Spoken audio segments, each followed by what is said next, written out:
আউযুবিল্লাহি মিনাশ শাইতানির রাজিম। আসসালামু আলাইকুম ওয়া রাহমাতুল্লাহি ওয়া বারাকাতুহু। রাসূলকে যারা মানে তারাই কি শুধু কোরআন প্রচার করে না অন্য কোনো কিছু প্রচার করে? এবং কোরআনের পাশাপাশি যারা অনেকগুলি গ্রন্থ প্রচার করে যাচ্ছে তারা কি রাসূলকে মানার মতো মানে? রাসূলের ইতিহাসে আমরা কোরআন থেকে দেখতে পাই, কোরআনের ৫ নম্বর সূরা আল মাইদা এর ৬৭ নম্বর আয়াতে আল্লাহ বলেছেন, ইয়া আইয়ুহার রাসূল বাল্লিগ মা উনজিলা ইলাইকা মির রাব্বিক ওয়া ইন লাম তাফআল ফামা বাল্লাগতা রিসালাতা ওয়াল্লাহু ইয়াসিমুকা মিনান নাস ইন্নাল্লাহা লা ইয়াহদিল কওমাল কাফিরিন। হে রাসূল, তুমি তাবলীগ করো যা তোমার রবের পক্ষ থেকে তোমার দিকে নাজিল করা হয়। যদি তুমি তা না করতে পারো তাহলে তার রিসালাতের দায়িত্ব তুমি পালন করতে পারোনি, আর আল্লাহ তোমাকে মানব সমাজ থেকে রক্ষা করবেন। নিশ্চয় কাফের যারা, আয়াত গোপনকারী যারা, তাদেরকে আল্লাহ তাআলা কখনো হিদায়াত করেন না।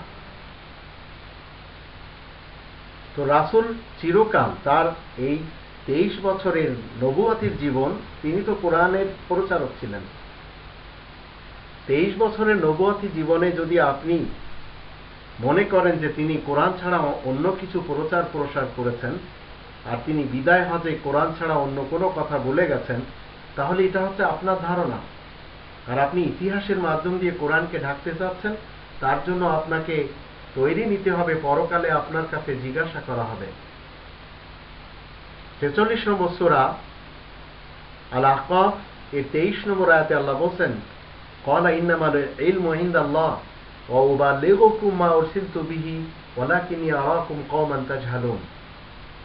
সে বলে, পরিপূর্ণ জ্ঞান তো আল্লাহ তাআলার দরবারেই রয়েছে, আর আমাকে যে উবাল্লিগুকুম, আর আমি তো তোমাদের সামনে পৌঁছে দিয়েছি, মা উরসিলতু বিহি, এই কোরআনের সাথেই যে আমাকে পাঠানো হয়েছে এই জিনিস।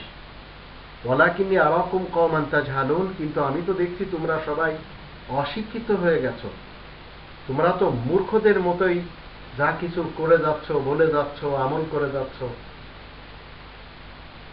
মূর্খদের কাছে যখন আপনি কোরআনের কথা বলবেন, তখন তারা তো তাদের বাবা দাদা নানা পরনানাদেরকে যে উসুলের উপরে, যে প্রথার উপরে পেয়েছে, সেইগুলি তারা মেনে যাবে, যার প্রমাণে আমরা কোরআনের ২ নম্বর সূরা আল বাকারার ১৭০ নম্বর আয়াতে দেখতে পাই।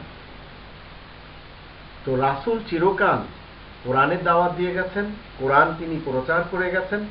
সেই হেতু মুসলিমরা কোরআন প্রচার করবে, আর যেসব মুসলিমরা শুধু কোরআন প্রচার করে তারাই হচ্ছে মূলত রাসূল কারীমের সঠিক অনুসারী, তাতে কোনো ভুল নেই।